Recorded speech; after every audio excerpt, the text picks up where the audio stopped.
What's up, everyone? Post Time Skip Sam here. We're here for a review of Hunter x Hunter Volume 22. And I'll be honest, this review is going to be pretty short because majority of this chapter was all fighting. And so there's not much for me to talk about when it comes to just fighting and not a lot of dialogue. So we're going to have it a little bit easy here. We're going to be talking about the Phantom Troop. We'll be talking about the countdown, and we'll be talking about some really cool aspects of the Hunter Association that I just wasn't expecting from this manga. And before we dive right in, I just want to make you all aware that if you would like to see me live react to Hunter x Hunter, you need to follow me over on Twitch or write in the comments down below of your interest, because I'm gauging your interest. If not a lot of people are asking for me to do it live, I'm not gonna do it live. So definitely express your interest. Let me know. I would greatly appreciate it. And also, over my Patreon, I am planning to release all of the reactions whenever I finish editing them. So sometimes that could be a week ahead of schedule. Sometimes that could be a couple of days ahead of schedule. In the future, hopefully, fingers crossed, it could be a month ahead of the schedule. Essentially, as soon as I finish editing these videos and when I upload them to YouTube, you'll all get access to that over on Patreon. So definitely head over there, check it out. And also, hey, if you get access to the Patreon, you also get to see your name at the end of these videos. So that is excellent. A-okay, that is really cool. So that is here, but let us get over into the reaction. Starting off with this. I typically don't point out the cover art, but goddamn, does this cover art look absolutely insane. I also didn't realize that Meruem basically has like this gross looking ball sack. That was something that I just wasn't expecting. In fact, hey, you know what? I could show you this fancy feature I got here. Look at that, that's crazy. I love that Netaro's right there, very cool. All right, let us dive right into this. So we start off the volume with kind of seeing what the hell is happening across the entire continent. We are being told that chimeras have been spreading across the entire continent, not just the island, causing mass killing. Now I've been talking about this. I've been going back and forth how originally I was like, it's cool that Togashi is keeping it in a single island, going, oh, he tricked me, it's the end, they're going far out than this, and then I thought that, oh no, it's still on the island, but no, it's not. I love this. I love that this is getting out of hand, and it's getting out of hand in such a way that is causing political distress in the Hunters Association, which we'll talk about at the end, because oh my god, that stuff was so juicy.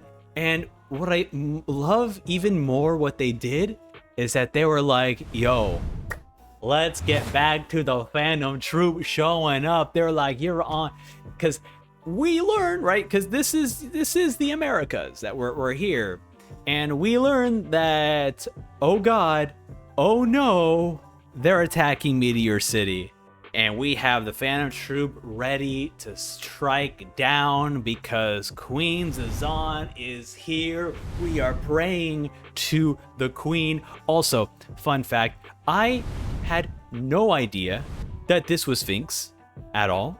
I only learned it after I saw him taking off the hat. This is crazy. In my reaction, I had to pull up an older panel where I was like, seeing all the Phantom Troop, I'm like, where's Sphinx? I'm like, oh, he's not there. So that is kind of a wild thing. Was not expecting that this guy would be Sphinx, but hey, oh my god. Of course it's Sphinx. Of course the Pharaoh Egyptian looking guy is Sphinx.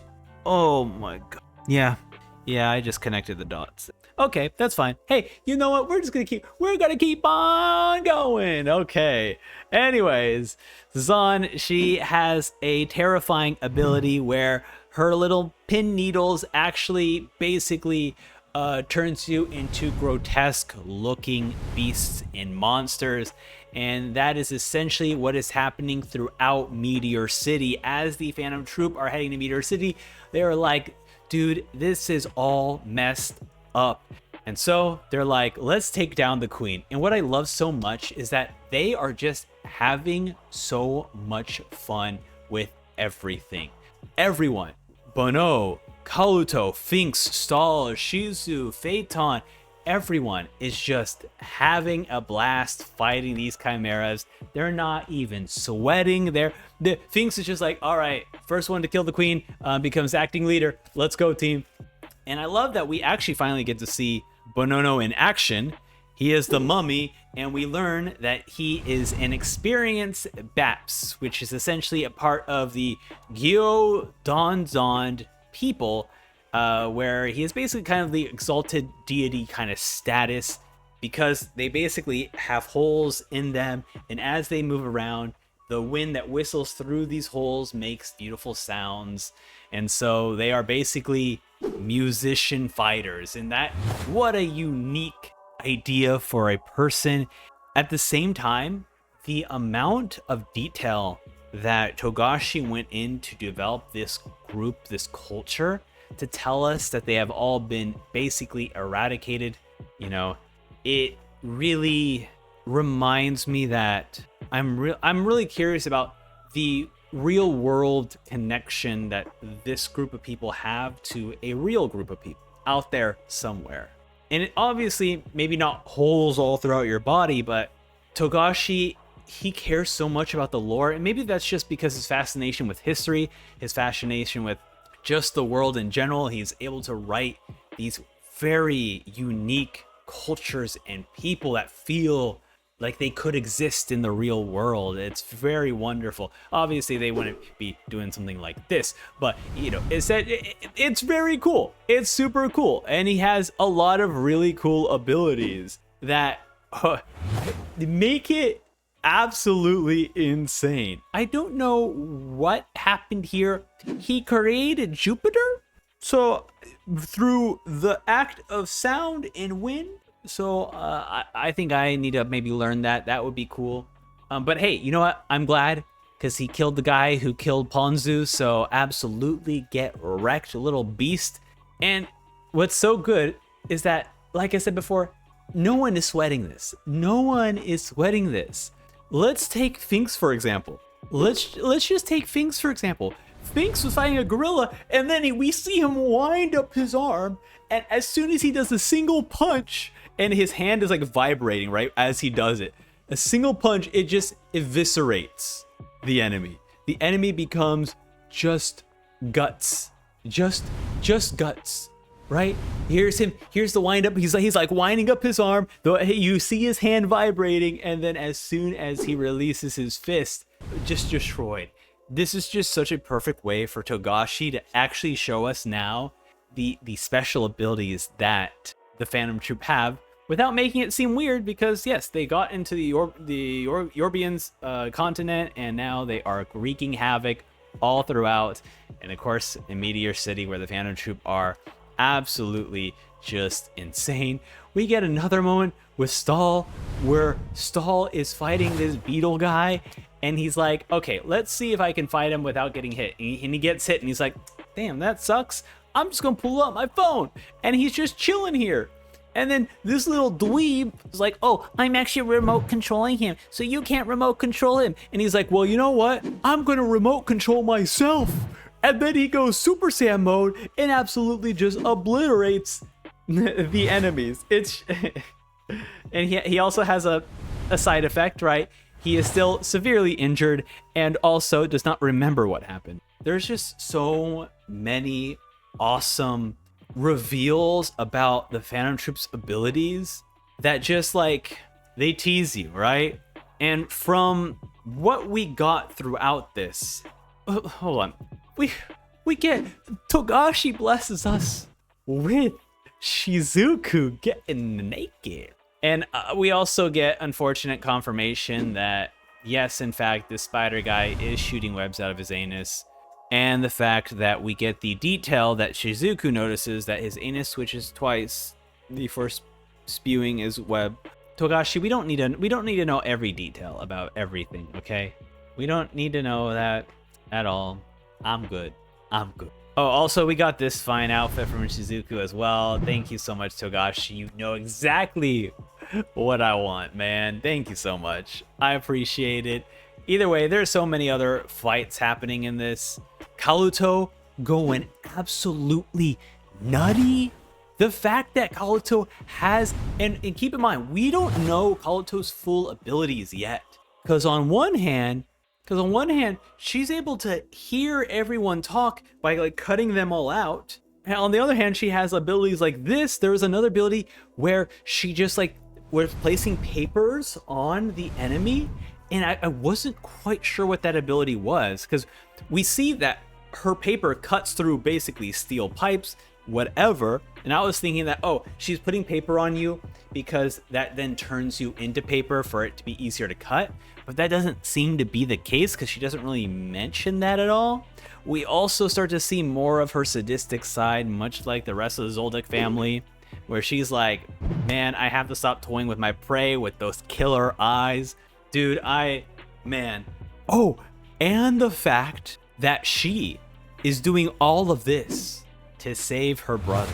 It's real fascinating. I'm so interested in this dynamic. The fact that we don't know who this character is very interesting, right?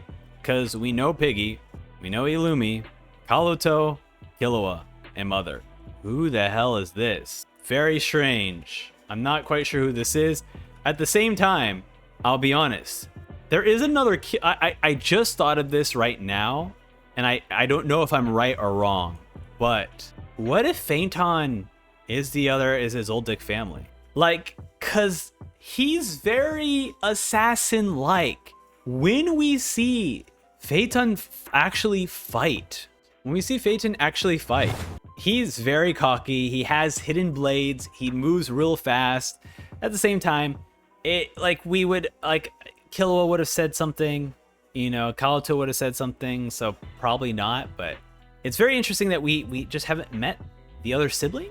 We have met all siblings, or at least have seen all siblings. During the Zoldyck family arc, we saw all the family members, except for that one person who's facing away from the camera. Who are you? It is a freaking tease, and they know what they're doing, man. So this has been absolutely enjoyable. Oh, I forgot to mention, Fenton has this awesome ability where he basically just creates a sun if he gets too upset. I'm worried about the Phantom Troop, and not that they'll die, that they'll kill other people. The fact that we are now learning their abilities, and the fact that a lot of the characters, well, Fenton especially, was constantly being referenced to like, man, I'm feeling a bit rusty. We even get moments where like everyone had their own battles, and they were just watching Fenton fight. And they were like, yo, Faye, you got this, man. And they were like, oh, who's gonna go? Like, Finks, is it Finks gonna go first? Or is it Bono gonna go first? Who's gonna go first? Like, it's just, they have so much more potential to grow and get stronger. And right now, they don't have a motive yet. Oh, man. Like, are they vengeful? Like, after Chrollo gets released from his thing, right? Hisoka and Chrollo are going to fight. And then does Finks now go back to hunting Kurapika? Because they mentioned specifically that they stopped hunting Kurapika because, hey, it's useless. Chrollo, his net ability is, so even if they kill Kurapika, it's not going to help. But now that Chrollo's going to be good, are they going to go hunt Kurapika? Or they're just like, nah, we're not going to just deal with that guy again. He's going to do the same thing again. We're not going to deal with him. I'm not, like, what? They're such a mystery, and now such an even stronger force than I ever thought they are.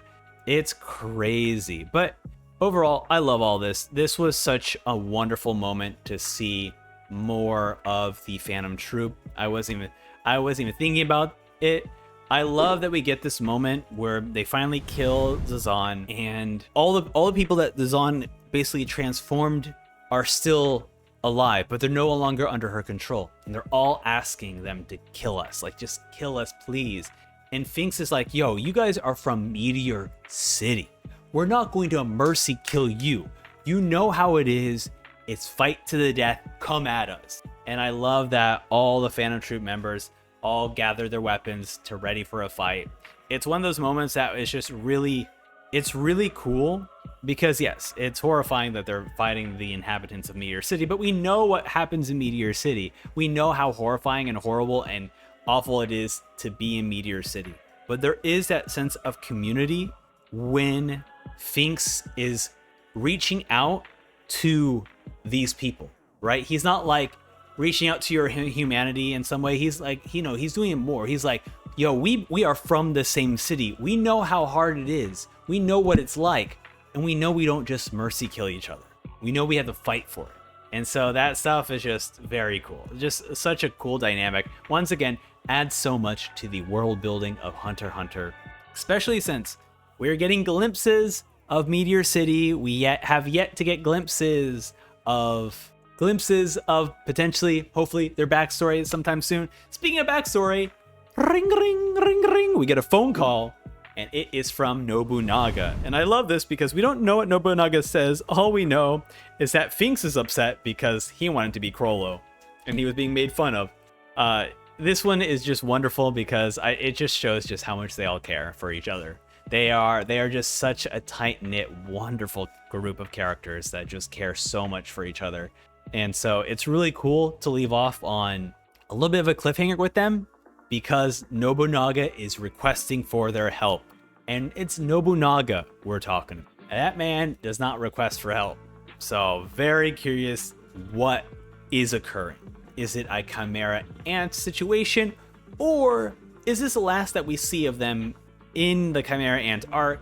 Because this was just for us to sprinkle in their powers, and we won't get to see them again until another volume or arc or whatever. So we'll see. I'm not quite sure. It's going to be very, very interesting to see what they're at, what Nobunaga needs help on. Oh, so that is with the Phantom Troop. So now that we've moved away from the Phantom Troop, let's talk about what the hell is happening in East Gordo, because Meruem is counting down the days, and this one is very, I will say it's a little bit confusing. So somehow, look, I don't know how, somehow Gon, Shoot, and probably Moral and Nav and everyone else figured out that they are attempting, that Meruem and the Royal Guards are attempting to sort all 5 million people in East Gordo so that they can sort out the Nen users and basically breed them to the end of time, I guess, for the meat orchard, right? How did you figure that out? This moment came out of nowhere, and I don't understand how all of our characters kind of figured that out. And it's, to be perfectly honest, it's a countdown that it's not very tense of a countdown. Now, I know it's crazy, right? Because we are, I'm assuming for this until the end of the arc is just countdown chapters. But as of right now, it doesn't feel tense that we're getting closer and closer to the time. Time doesn't feel like it's an issue yet, because it seems like all of our characters are having a handle on things. So maybe as we get further down the time, as we get closer to number 1, maybe that's where I will start feeling more intense by the time frame, because we're going to start seeing our characters slip up. We are already ending this entire chapter on Killua on the run. So throughout this entire situation, Gon and Killua were basically like, Killua's like, yo, I need to start inciting riots to make sure that people aren't heading towards the capital for this national rally. So he starts to go off on his own. He's like, Gon, don't follow me. Just please, just don't follow me. Save your energy for Neff. And if you see people die, ignore it, because we're all here for Neff. That's it, right? And he starts to incite riots. He starts having everyone go back, to the fact that it even causes them to initiate martial law, which basically is now restricting every resident to hide in their homes. And then military men will be roaming through each of the homes, basically searching for Killua. And Killua is on the run. In fact, Neff recruits Leon and his gang to go ahead and hunt for Killua. And this bro is even stalking him from afar, looking above and like, oh, where are you? Where are you? Where are you? And specifically, Neff mentions that Killua has been on the run for 30 hours straight, unable to get sleep. Anytime we have seen him since that moment, he has been sweating. He has been working himself to the bone, working himself solid, only for the entire volume to end on Sir Leon's army. Eyes are lighting up. It's the hunt for Killua. And it's one of those moments, man, where that is where the stress is. Where you're like, will Killua get a chance to rest and take a break and be able to relax? You know, the time frame right now is not stressful, but this moment here is so stressful. And even if I'm not even worried that Killua might die, I am worried that he might get severely injured, that he might be out for several days or something like that, to the point where it is awful for him to be not a part of this, you know? It's so stressful, man. And so that stuff is where I'm really, really stressful about this, where I'm really stressed about the story. Now, before we get too stressed, let's talk about some really cool moments in this story. And that is the Gon fights that happen in this one. In fact, really, Gon was the only one with fights among the crews that infiltrated East Gordeau at this point, actually. So as Killua's like, all right, peace out, I'm gonna go incite riots, Gon's like, all right, I'll just take the forest path. And then he runs across a snake, defeats the snake. Easy, right? Chimeras are gonna be easy. Then he comes across this crew, the Bat and the Owl. And man, dude, this was such a cool fight because Togashi incorporated elements of the real world animals. So we learned facts. We learned about echolocation. We learned about why owls have like lopsided ears. It's so cool how that was able to incorporate itself in the entirety of this fight. And the fight took place in pitch black. So for Gon, he could not see anything, but he was able to start to read how the bat and owl were combo attacking. So originally, you know, the owl will shoot feathers at it, Gon would get hit, and then the bat would strike at it. And so as Gon learned more and more information, he was able to get closer and closer to hitting the animals. To the point where, I love it, we get to the point where he screams in the bat's ears. And the bat was like, okay, two could play at that game. And so then we have the bat just screeching at Gon the entire fight. Then the owl turns into a beefy gorilla mode to wail on him. And the owl's like, I'm not going to get hurt by the ears because my ears are down. It was such a cool and unique fight. This was actually what I've been wanting for many of the other Chimera fights. Like with the armadillo, we saw it when it did like the rolling thing. We do see elements of Ramuh acting like a rabbit when we talked about like the very first or second volume of the arc, where Ramuh is like he gets injured but he's still laughing and he runs away, and then he starts to scream when he's away from any predators. Like that stuff is really cool when Togashi is incorporating how the animal fights. We could say that was Zazan, but it's just like a little stinger, so I feel like it's not as unique as like using echolocation, using an owl's ability to hear and triangulate their prey. All of this stuff really lends itself to like, yeah, this is why you're a Chimera. You're not just a bat lady who fights like any normal person. You are a bat lady who fights like a bat. Like that stuff is so cool. So I love that this entire fight was Gon figuring it out, fighting these animals. Now he doesn't kill him.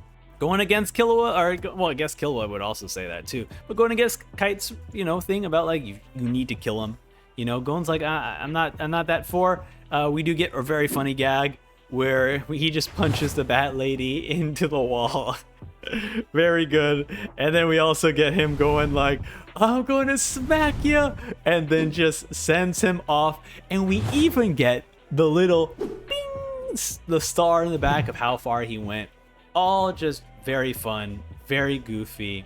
Enjoyed it immensely. Everything with Gon was so much fun to watch. What an awesome fight. I really hope that before we get into the more serious fights, that we do see more of these unique fights where the chimeras are utilizing specifically their abilities as the animal. So that would be really cool. We also, man, I'm glad I did not forget this.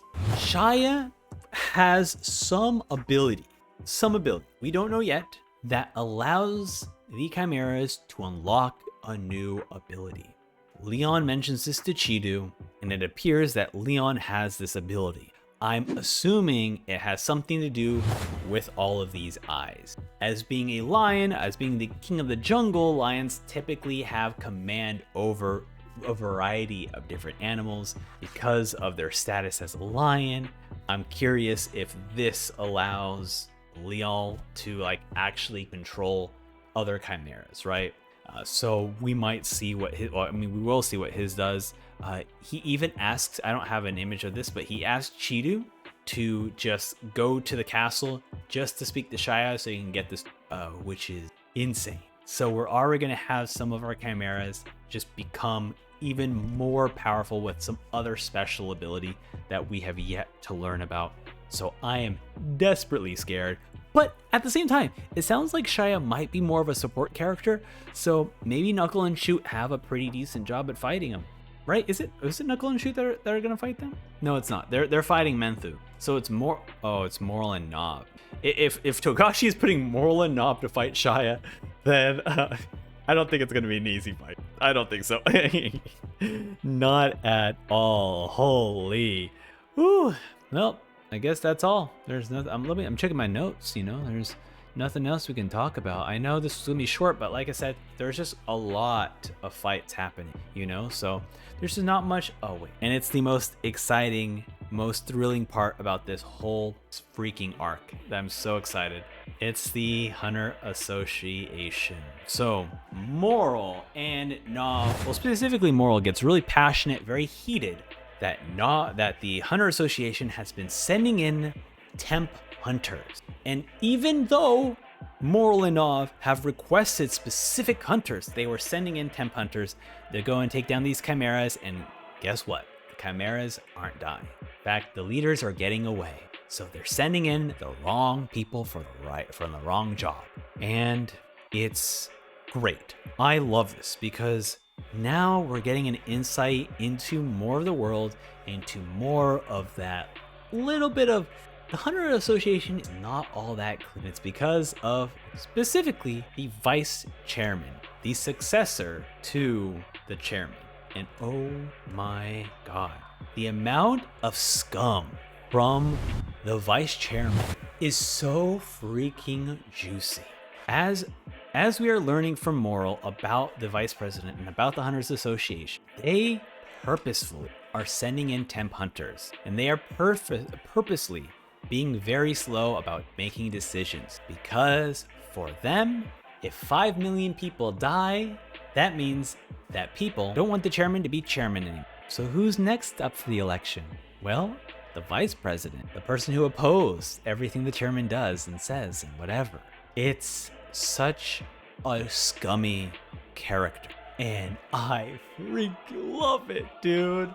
The reason why I love this so much is because the Hunter Association is not a squeaky clean association, and it makes me very interested in hearing what Gon has to say, and also learning a bit more about his father.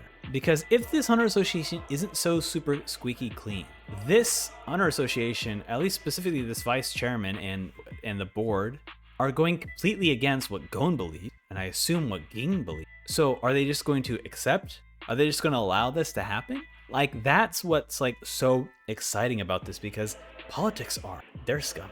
It's not clean. And I love that Togashi is incorporating that not only in what we're seeing here on East Gordeau and the authoritarian regime that is occurring across this entire like region, but then also the fact that there are people part of the Hunter Association that like don't even care about saving lives. They're caring about having more power and getting more. And like that stuff is like that's the real world, and Togashi is doing it in such an awesome way to just create intrigue about the Hunter Association. Because I'll be honest, before I didn't care about the Hunter Association. I care about Gin, and I care about learning more about like powerful people, you know, and I care that Gon cares about like, hey, I have the license, you know, I can find my father. All that stuff is very cool. But now we get into the gritty stuff. We now start caring about the board members. We care about the vice chairman. We're like, ooh, we're gonna fight them. I mean, look, there's an arc called the chairman election arc or whatever. We're going to fight. We have to be fighting the chairman, right?